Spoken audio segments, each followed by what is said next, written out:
chat. Okay, cool.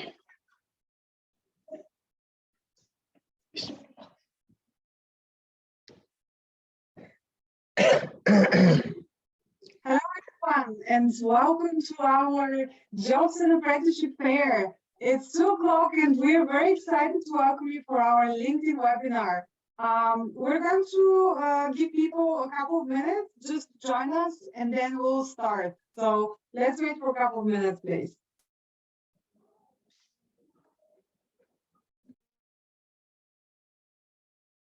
And whilst you're waiting, just for those of you who already joined us, just wanted to let you know that if you want to tell us something, if you want to chat, put any comments, any questions, please use the chat function.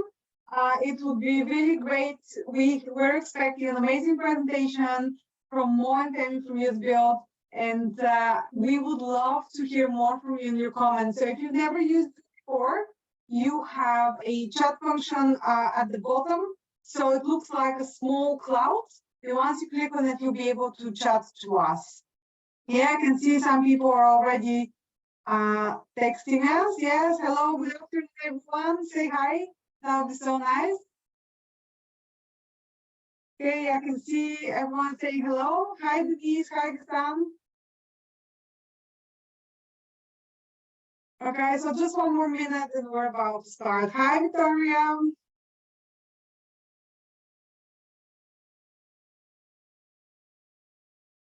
Hi, Chris. I can see more people are putting in the chat hello.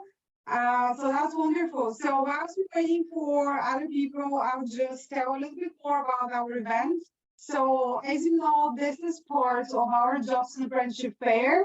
And as part of this, we're running a series of webinars. So our Jobs and Apprenticeship Fair is an annual event. And this year we hosted it together in partnership with Hackney Council. And it was absolutely amazing. I'm not sure if you managed to join us yesterday. Yes, if you were there at Hackney Town Hall yesterday, just put yes in the chat. It would have been so nice if you managed to attend. We had over 50 employers. We had so many different things happening. It's so crowded. Hi there. Yes, great to see you again. Thank you so much. So I can see it was absolutely amazing to see so many people, so many questions, and so much interest. So today is a webinar about LinkedIn, and tomorrow we have our last webinar, which is about live jobs at Peabody within our career care and support team. So if you're interested in that type of jobs, please don't miss out tomorrow because you'll hear directly from recruitment, and it's really interesting.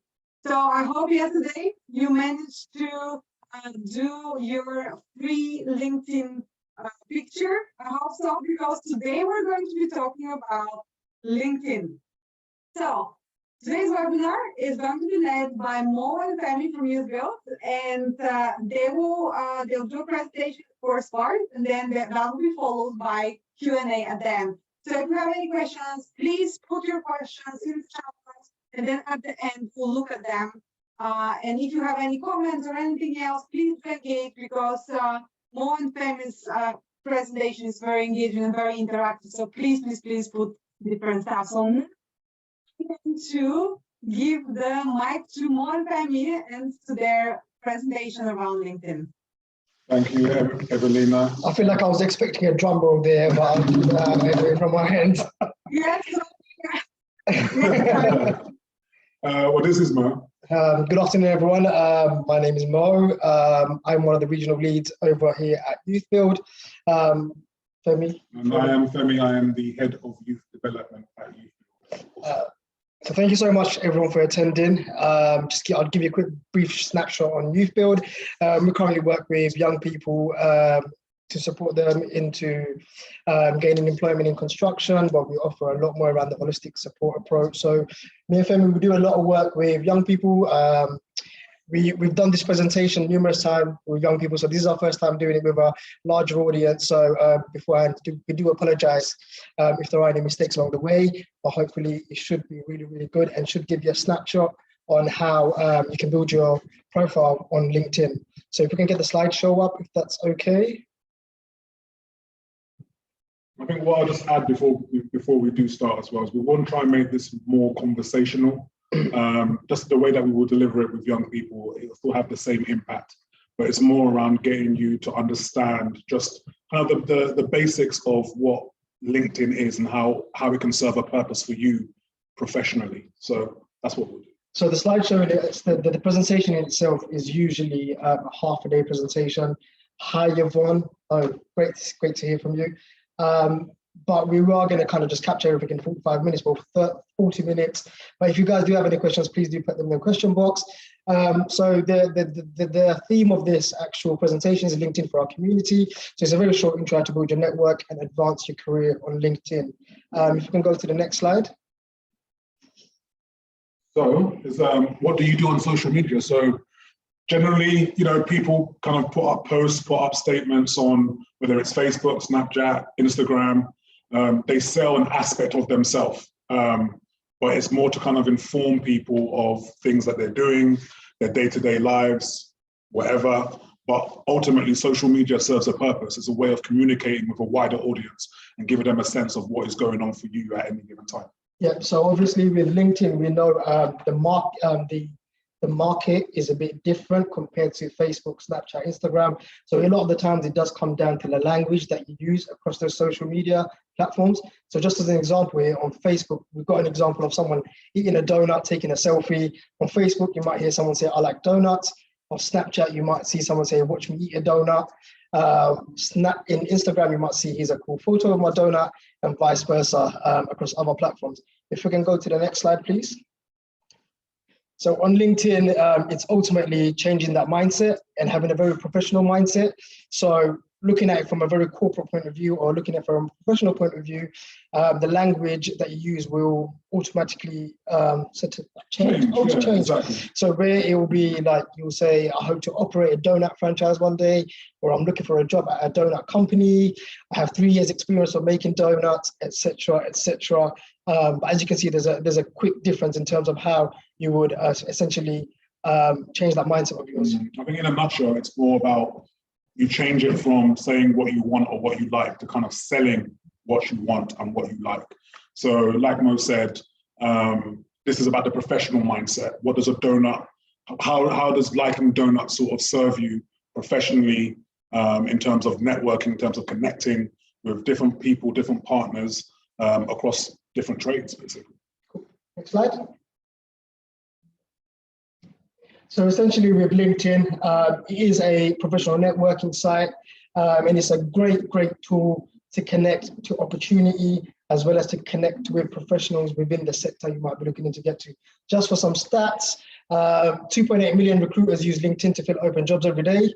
I know we do that in Youth Build, and I'm guessing Peabody probably do the same in other organizations. 30 million plus employers are on LinkedIn with 20 million plus open job opportunities. And one of the great things about LinkedIn, and I think that really goes under the radar, and something that I personally use as well, there's tons of mentors that you can find on LinkedIn. And there's even an opportunity for you to mentee someone, given that once you sign up and you're able to connect with people to be able to provide that platform in terms of mentoring. Next slide, please. So essentially what LinkedIn does is about defining your personal brand and your professional brand. So it's about kind of, the image that you create in a professional space. So what makes a good brand, identifying your brand and showing people that you are the right choice. So if you go to the next slide, please. Naomi, great question. We are going to touch on that question a bit further down on the presentation. So essentially what makes a good brand? A brand is a company's promise to its customers. For example, we've got the iPhone analogy here. I'm very much crazy about iPhones. The only reason I went to buy the new iPhone is because the camera quality was a lot better than the previous one. So the brand in itself just tied me in and I just wanted to get it. And I know that iPhone are really good when it comes to the camera qualities. It also tells customers what they can expect from the company's products and services. And it also shows how its products are unique from its competitors. So a brand is very, very essential in defining those aspects of yourself. Next slide. So using like the Nike and Adidas analogy, how do you decide which kind of shoe you like more? What does each brand promise its customers? What can you expect from a Nike Air versus an Adidas high top? How are they different? in the LinkedIn space, the way I like to look at it is you have a specific sort of set of skills that you really want to come across.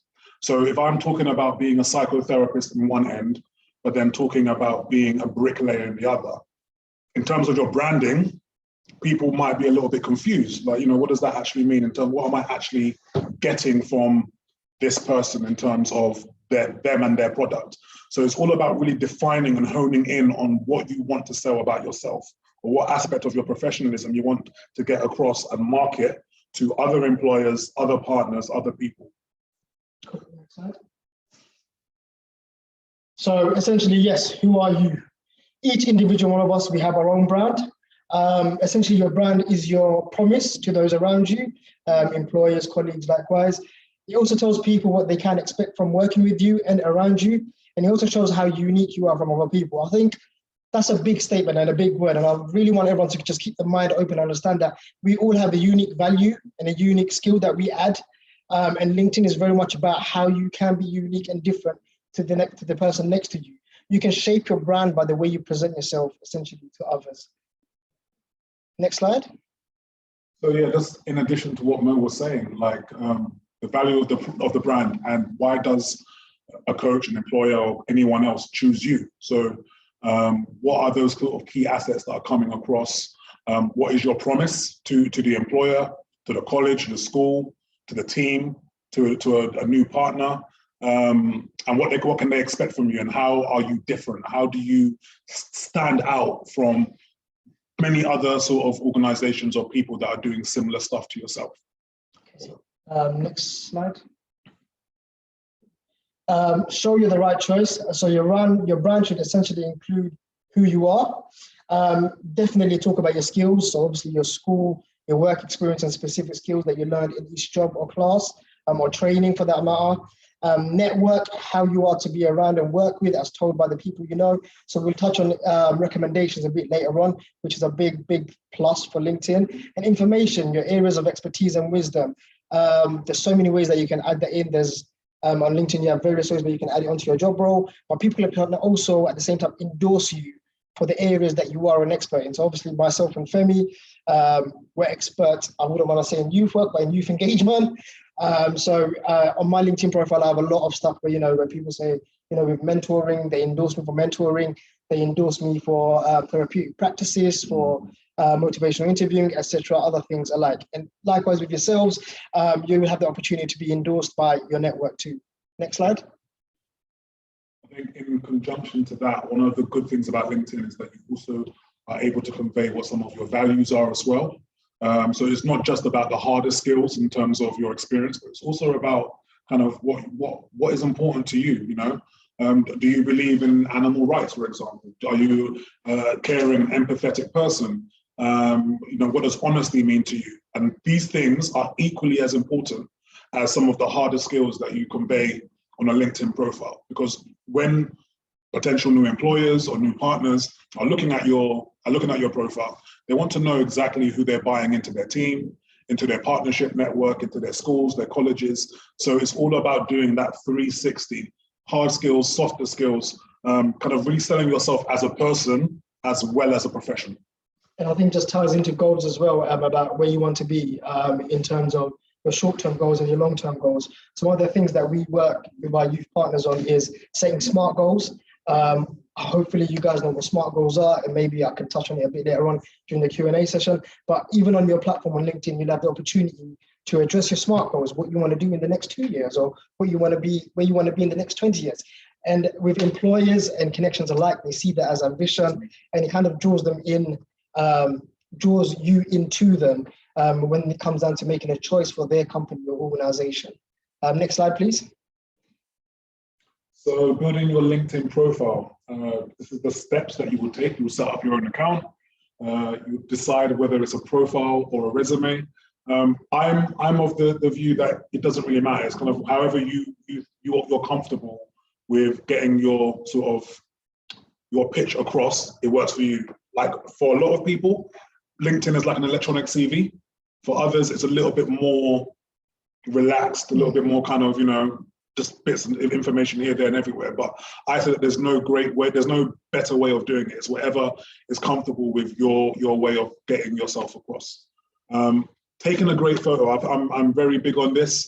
Mona, I'm very big on this. Like I always say, like your Facebook or your Instagram photo probably shouldn't be your LinkedIn photo, just because, you know, the platform is different. You're kind of, that's more you in the personal realm in terms of what you get up to. It could be like, you know, you on a night out with a couple of friends. But on LinkedIn, I always say just go with a nice headshot that kind of just looks professional and kind of looks like you're a responsible, reliable individual. Yeah, so me and Femi now are just going to give you a quick snapshot on how you can sign up to LinkedIn. But I always advise everyone to kind of just play with the platform themselves. You tend to discover a lot more when you're playing around with it anyway. I discover new things on LinkedIn all the time. And probably likewise, you guys are going to do the same. If you can go to the next slide. So you can set up your own account.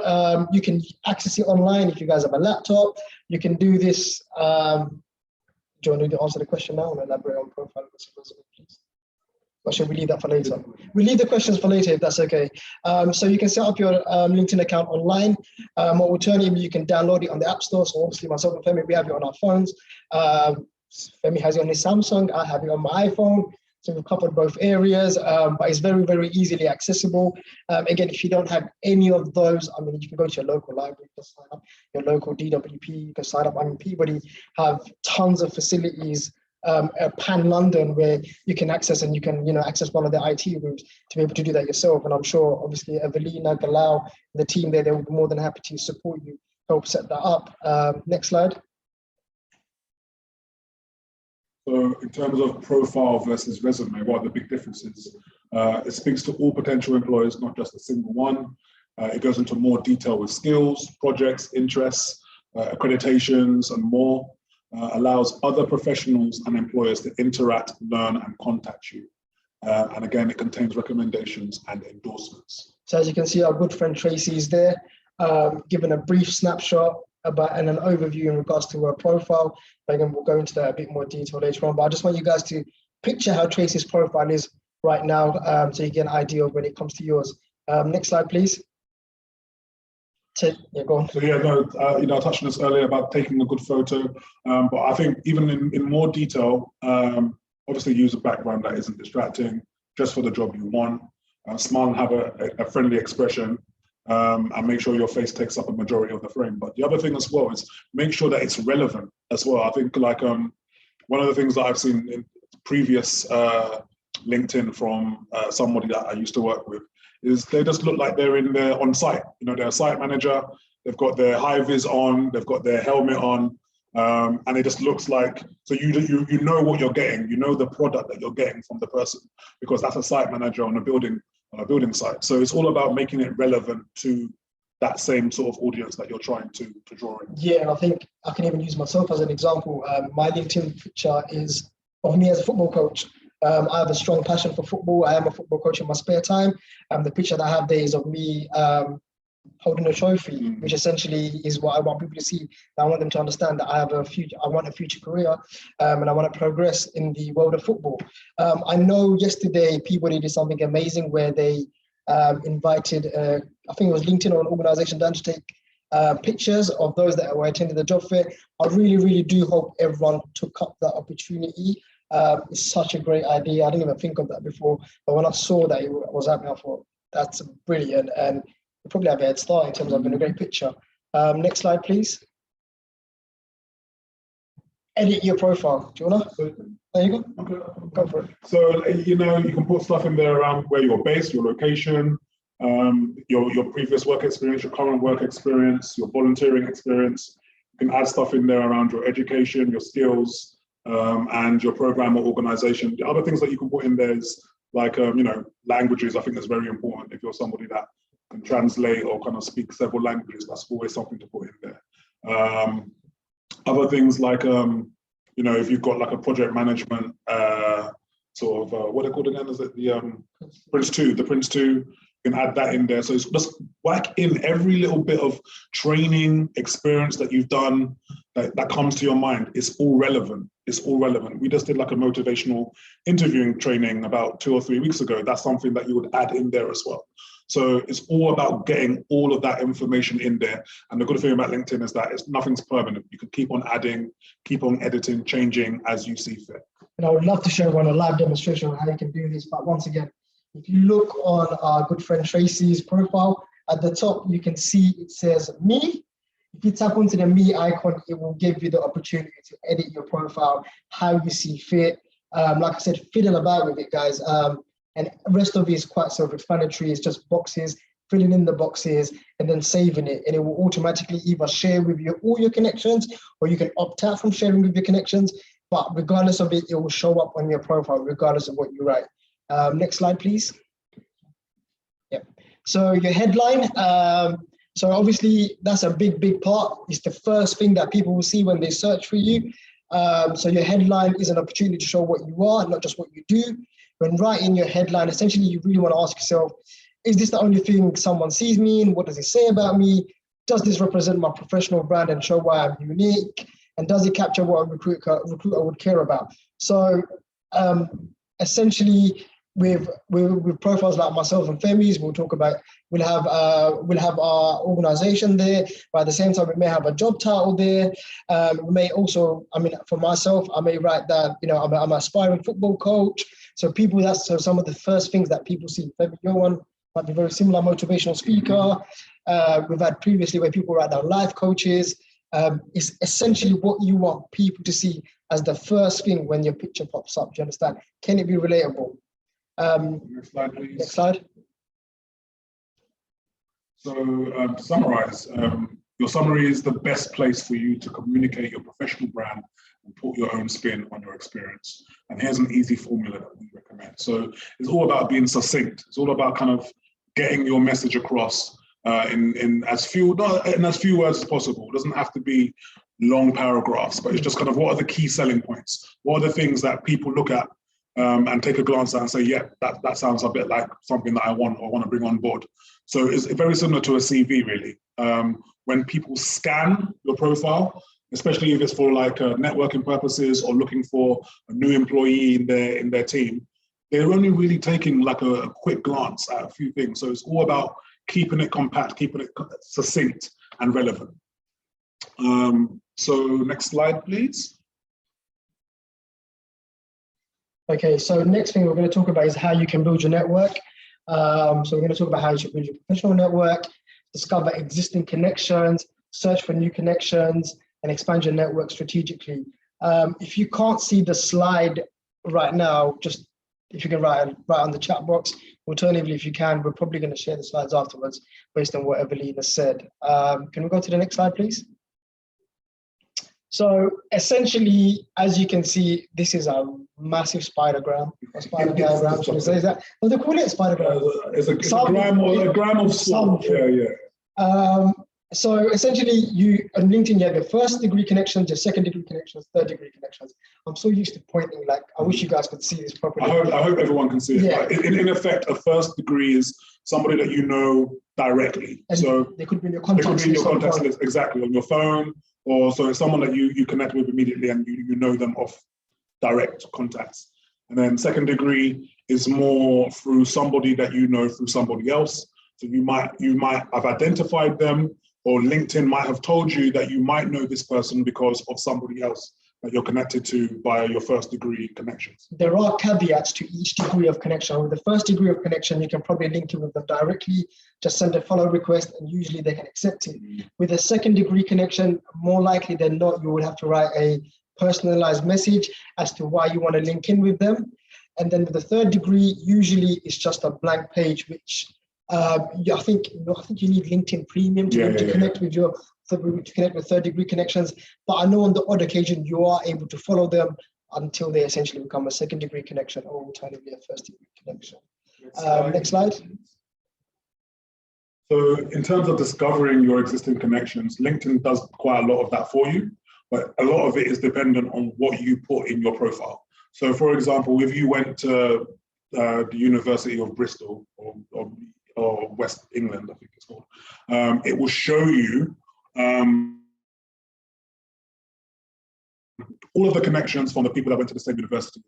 If you worked at Peabody, for example, it will show you, it can give you like a drop down of several people that have worked at Peabody over a certain period of time, who you may or may not know. And then it also gives you connections via your phone contacts. And if you connect to other social media platforms and your LinkedIn is connected to them, it can also suggest people within your network from those other profiles as well. And it's very similar to other social media platforms when it comes to that. I mean, if you guys use Instagram, I mean, we do as well. For me personally, I go into a lot of food pages. Before I know it, all my suggestions are different food brands, different restaurants. And then with the same with LinkedIn, if you're into construction, then you'll get a lot of suggestions within construction. If your interest is in moving retail, you might have a lot of retail companies coming up with suggestions. Your contacts, you can sync your contacts in with your LinkedIn profile, and essentially all the family members that you might have on LinkedIn, they'll come up, and friends included, and ex-colleagues too. So and similar to what Mo said, like with linking in with the thing, your interests and areas of work that you like, a lot of it works like an Instagram or Twitter, in that you hashtag it. So for me and Mo, for example, because we work with young people and we're passionate about supporting young people, maybe in our profile we'll hashtag youth development or young people. And so it will show us in our possible connections, loads of people that work in youth engagement, or loads of people that work for youth-based organizations. So Evelyn, I think there's a few people saying that they can't see the slides. I don't know if that's a tech issue or whether it might be individual. I think it might be individual, so I'm not sure if we can sort this out right now. Okay, so I think if you type, Because if you press, everybody else is seeing the slides, it's just one person, I think. okay, if you're struggling, I think the view options button should allow you to set up your grid so you're able to see the presentation. Can we go to the next slide, please? Okay, so expanding your network strategically. So who should I reach out to on LinkedIn? Essentially people you have something in common with. Essentially, I'd not advise for you not to connect with people that you don't have something in common with. I mean, I like to follow a lot of pages. I like to follow a lot of influencers.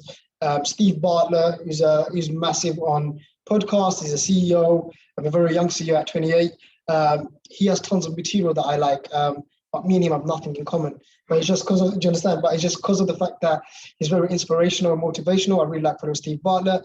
Theo Paphitis from Dragon's Den, again, me and him have nothing in common, but it's just the fact that he's very inspirational, very motivational. I do connect with him, likewise with other people. Linking with people who have a job or work at a company that interests you. So prior to starting Youth Build, I started linking up. I did a cheeky move. I started linking up with a lot of the American colleagues out there. So I managed to get the managing director of Youth Build in the US to link in with, just random colleagues that were out there who have now somewhat have become good friends with myself too. Also people who may be able to connect with you or to someone who can help you achieve your goals. I'm trying to think of an example that I've done. Okay, yeah. So another organization I work with, someone that's a mentor of mine. He works in the built environment in the construction sector, but he does a lot of 3D modeling. While his workspace might not be again relevant to mine, the fact that he's able to mentor me just from a strategic point of view and from a management point of view, it's helped me a lot along the way with my journey, which again, I'll talk to you about how you can link in with mentors very soon. What should you say? So random strangers that I've messaged in the past, who you are, how you've come across the profile and how they can help you as well. So you need to be. You should do that in like the message, in the message, direct messages, and that's always a good way of sort of introducing yourself as well. Because I think sometimes with connections, if there isn't that sort of icebreaker, some people kind of take a little bit of like, who's this person? Why is someone from IT sending me a message when I'm doing this? But if you come with a little bit of a context as to why you want to make that connection, it's always a good way of building that sort of relationship in LinkedIn. Next slide. So over 50% of hires result from a personal connection. So it just kind of shows you the value and the power of how in this kind of world that we're living in now, in this kind of social media age, electronic age, that LinkedIn is such a powerful tool. If you can make those direct connections, it can lead you directly into an opportunity, whether it's a job or training or whatever else. Next slide. Okay, so moving on. Now we're going to talk about really getting into lots of things about how you can message your connections, how you can ask for informational interviews, request referrals, recommendations, and also finding a mentor for career advice. If you can go into the next slide. So message connections, send messages to your connections directly from the LinkedIn messaging page, your connections page, or their profile. And that's, yeah, these are the kind of the three main ways that you can directly message your connections and keep in touch with them. Next slide. Please. Just a caveat there. There's a light bulb there. If you can just go back. Go back to light bulb, that's okay. There's a light bulb there where it says, if you don't know the person you're messaging in real life, please clearly explain why you are reaching out to them. Exactly. Yeah. People, LinkedIn is professional. People do get taken a bit back when it's a very random person messaging them without an explanation as to why they are linking in. And sometimes they will just ignore you. Yeah. That is the honest truth. If they don't understand why you're getting in touch, it might just kind of come across as a bit of spam. So it's really, really important to make it personable as well. Don't just say, hi, my name's Jeff, I do this. It's more around kind of almost recognizing what they do and recognizing what you can offer and connecting those two things together. Next slide. So ask for informational interviews. So the purpose of an informational interview is for you to gain advice on your career path, learn about an industry you're interested in, learn about a specific company you'd like to work for, establish a professional bond. So as you can see on the left-hand side, just an example from Erin, that message got sent to Erin King, who's a brand comms director from Katie Kiefer. She said, hi Erin, I'm currently exploring careers in communication and admire your experience and accomplishments in the industry. I'd appreciate the opportunity to hear about your career journey. Would you be available for a 20-minute chat over the phone or in person in the next few weeks? I look forward to hearing from you, Kate. So this is very, very professional. As you can see, the language used is perfect. Erin's being professional in the sense where Kate has been very professional in the sense where she admires the work that Erin has done over the past X amount of years, but is also doing enough to say, look, it would be great if you can be a mentor for me. I'd love to learn from you. Is there any way that we can connect? This usually comes across really well. I've previously done that as well. I know Femi has done too, where we were able to build connections like that and also we're able to recruit people as well through the same methods for our organization. Because even in the same vein, it's really important to understand that generally in terms of the interviewing process, even on a face-to-face basis now, is starting to change. And a lot of that is down to sort of what is happening digitally. So like LinkedIn with these more informational interviews, you're seeing in some organizations, it's a lot less formal in terms of the line of questioning. It's more around getting to know who the person is. Talk to me about your previous experience, and then seeing if the person is the right fit through a different way, rather than the kind of like these standard interview questions. So I think LinkedIn, in a way, in terms of informational interviews, are one of the kind of, should I say, like pioneers of that sort of approach. Yeah, and one of the great ways as well to get a job. I mean, once you connect with someone and you do end up having a mentor, there is no reason why that person might not hire you as well 6 months to a year down the line, given that you're showing enough credibility when it comes to being mentored. Next slide, sorry. Yeah. So request referrals. Ask for a job referral by reaching out to your connections at companies you intend to apply to. Make sure they include why you're interested in a specific role, your appreciation for your connections consideration. So if you look to the left of the screen, you've got a really good example there.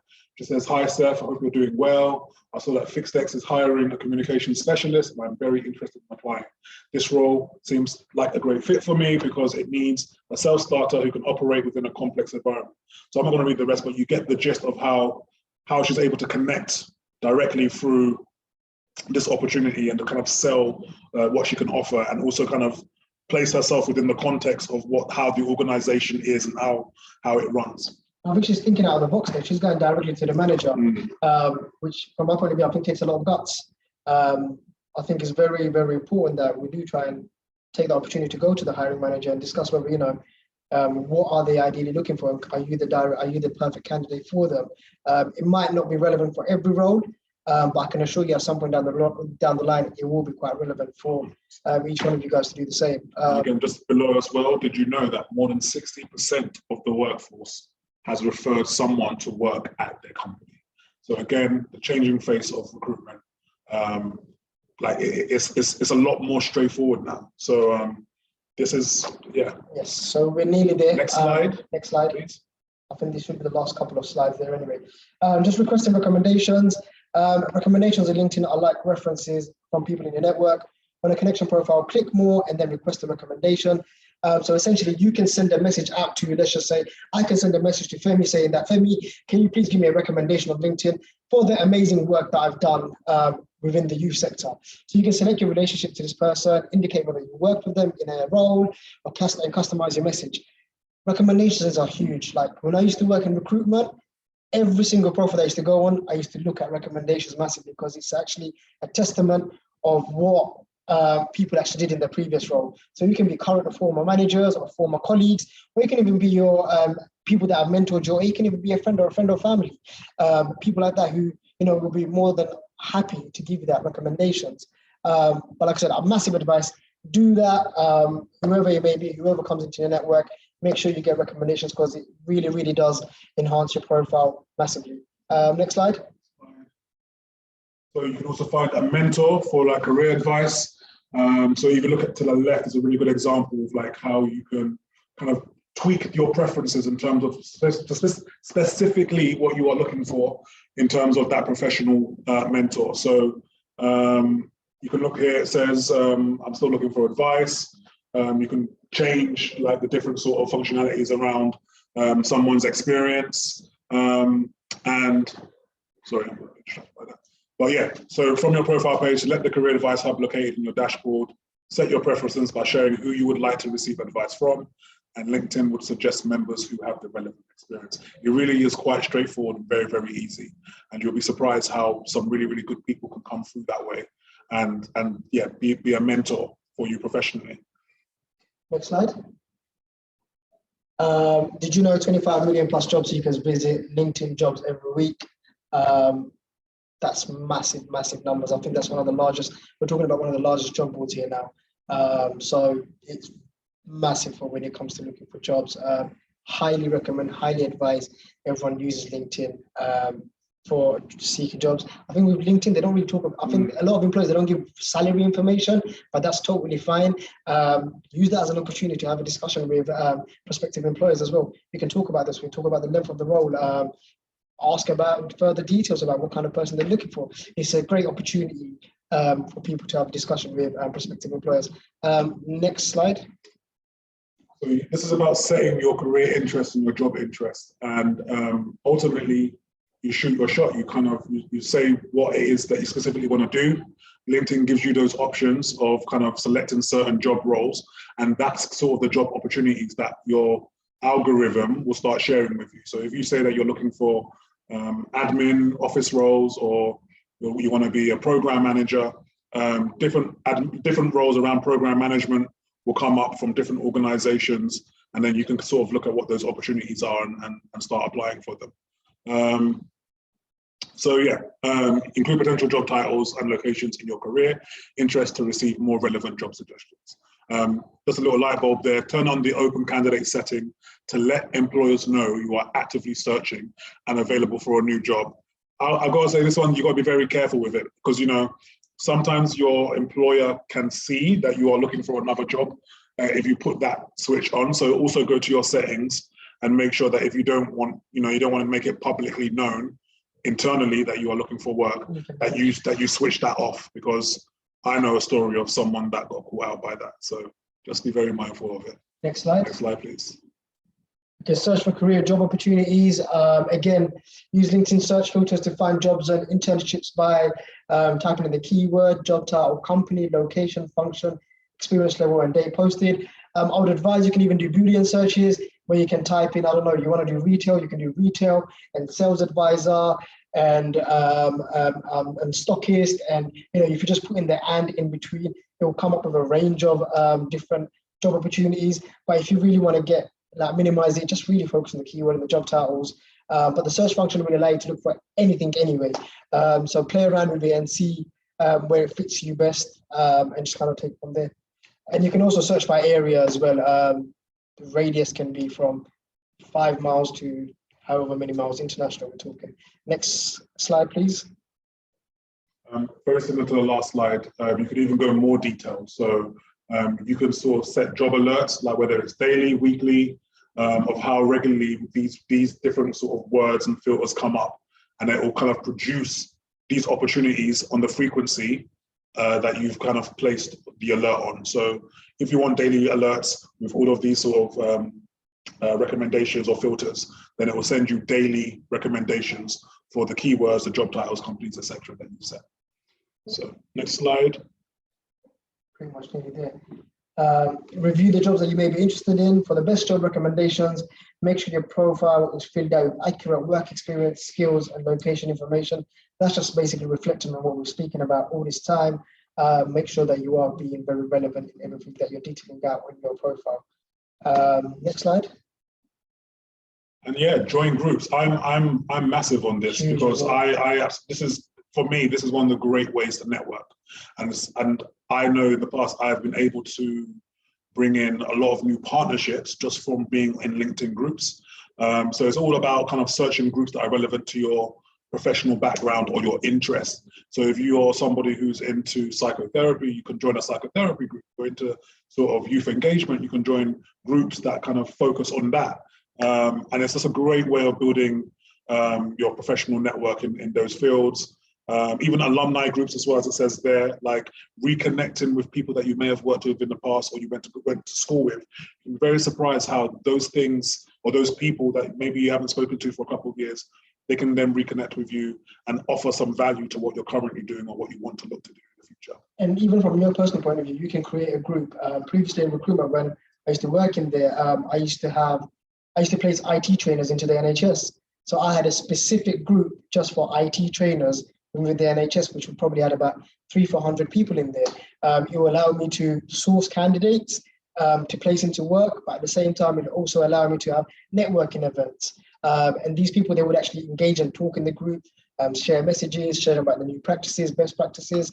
And it's really, really big. And you could literally join any group, think of any career, probably there will be a group out there for it. And if there isn't, create one and tell people to join. It's a big thing. So yeah, I think that's pretty much it. Next slide. Thank you. Thank you very much. Hopefully that was useful. I feel like we might, 45 minutes. We could talk about, I think when we did it with some of our young people, it was like an hour-and-a-half session. So I hope some of that was clear and like the message came across. But I really, I'm happy for us to answer some questions. Yeah, wonderful. Wow, Mo and Femi, I love your presentation. It was so good. And I think my favorite part was the fact that you focused on how important networking is nowadays. And now Gala is thinking about Donald. He's not, I'm thinking about that. So next time when I come to visit you, we'll be expecting Donald. I think whilst you were talking, you answered most of the questions that we had in the chat. But guys, please do put more questions if you have. I do have a couple of the questions that you didn't go through. One of the questions was around how you join LinkedIn. You did explain this absolutely brilliantly, and there was a follow-up to that. How safe is your information there? I think LinkedIn is probably one of the most safest platforms. It's one of the very few social media platforms or media platform that has not been compromised. We've probably heard of so many stories about Instagram, Snapchat, Facebook. You hear about these sites going down every other day, but LinkedIn is so secure. At the same time, even from your point of view, your privacy settings will allow you to limit who can contact you, who can speak to you, all of that sort of stuff. Yeah, that's brilliant. I think there is a very kind of like quite similar question around the privacy bit. It's a slightly different topic, but Naomi is asking if the job search interests are private and if you still get suggestions sent your way. So basically no one else sees what your preferences are. 100%. Yeah, it's completely private. So whatever you're looking for is only you can view it. So from outside of yourself, no one has that information. So I'm not saying I am, but Femi can't see if I'm searching for drugs, basically. So he's not. I'm not, by the way. But yes, essentially, it's all very private. However, the LinkedIn view profile, I mean, if you go and saw someone else's profile, they would know that you looked at their profile. But again, you can go to the security settings and you can privatize that if you want to. I think what I will say as well is like LinkedIn also has the premium options as well. And I think if you are that way inclined and you do want to go a bit further with the payment options, it gives you even a further layer of security and options around how people view your profile. So that's another option that you could explore. Okay, so I hope people can stay a couple of minutes more with us because questions are coming through right now. We're here now anyway, so a few more. So we have a question around mentorship, and would mentorship be paid for? No, mentorship doesn't usually get paid for. It is something that's voluntary. People that I mentor, I don't really charge them to mentor them. It will be likewise in LinkedIn. So the person that's mentoring me right now, he works for a large-scale organization called Saint-Gobain. He doesn't get paid for it. He does it out of his own time. So it is usually voluntary. If someone does ask you for money for it, I would advise against it, because then I would question their reasoning and whether they're doing it out of the fact that they want to help you or whether they're doing it out of financial gain. Mentoring is a very deep thing. Yeah, I think, and the key is in the word of it. I think with mentoring generally is more from a charitable sort of angle. It's not necessarily a teacher or a lecturer. A mentor is somebody who's taking you under their wing. So naturally, the expectation shouldn't be that they are reimbursed for doing that. That's something that they do voluntarily out of their own goodwill. Yeah, good. Thank you. I think we have like someone that will start their business. We also have an artist in the attendee, so that's fantastic. So the question we have here is, as an artist, do I have to show my profile picture, or can I use instead of that picture of my artwork? I think Yes and no. Yes and no. I think it's like people do want to know who you are, and they I think the way the world is, I think in the professional realm, I think it's always good to give maybe a little bit of yourself that people can evidently identify. So generally, my preference would always be to show my profile picture, but nothing's by force. And if it's not something that you're comfortable with, then I wouldn't say that you have to do that. And LinkedIn is so amazing; it will probably allow you to upload the portfolio of your work as well. So even your artwork, you can upload it, you can tell people about it. You can write statuses showing people your artwork. You understand? So your connections, or it could be your second-degree connections. They might like your post. It just goes out to every single connection that out there that might follow in the art industry. Do you understand? So it opens up a whole new level of networking. So yeah. I think you just answered another two questions. We have another arts business, and there was like two questions. If LinkedIn is good for business, if people want to advertise, and if that's like a good idea. I think you just answered that. Anything else you want to add to this?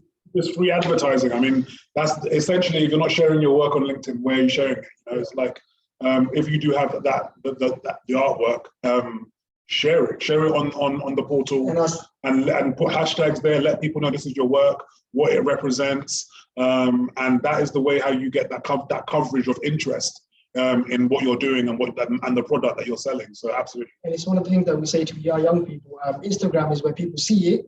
LinkedIn is where you sell it. Exactly. Yeah, I think just to add to what you were saying, Mo and Femi, if you're having a business, you can create a business page on LinkedIn and you can promote it through your personal profile and say, I'm the owner and co-founder or founder of this business. And you can have a page where you engage with potential customers as well. So I would say probably consider this as well. I think we don't have much time. Really last question for you guys. And it's again about privacy. So if your profile is private, does that stop employers from seeing yours? And how do you protect your privacy without limiting your job opportunities? And that is the last question for today. Okay. Whew, I can answer that.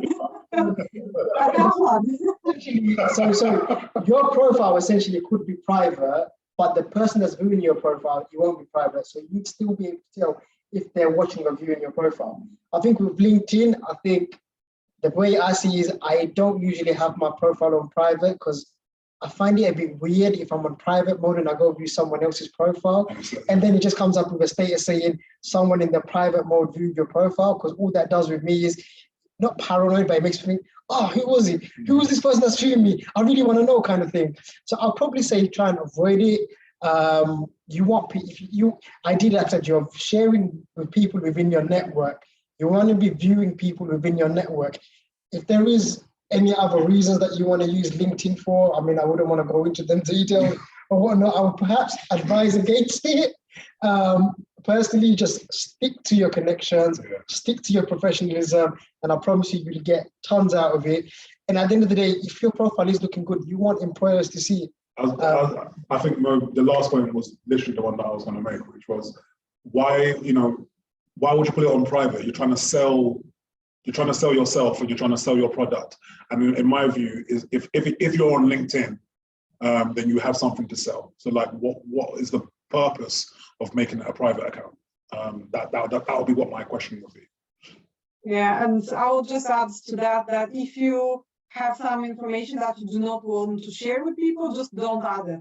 That's what it is. Yeah, exactly. Yeah. I mean, we wouldn't, and this is me speaking from my personal experience, I don't always add my whole job description into my role, do you understand? Because I think to myself, people are going to read the first 2 lines, they're going to be like, maybe they might not read into it in too much detail. And there is no need for me to give all that information, because I just want them to see a snapshot so they can come and ask me questions about, oh, this is interesting, tell me a bit more. So kind of leave them thinking and leave them guessing as well. So you want to ultimately almost play that field, play that area in a very strategic way. Yeah. Thank you so much, Mo and Femi. I'm going to wrap up now. Thanks so much for attending today, and thank you for staying behind. Fantastic presentation, great content. We love you guys, and we'll see you soon. Bye-bye. See you later.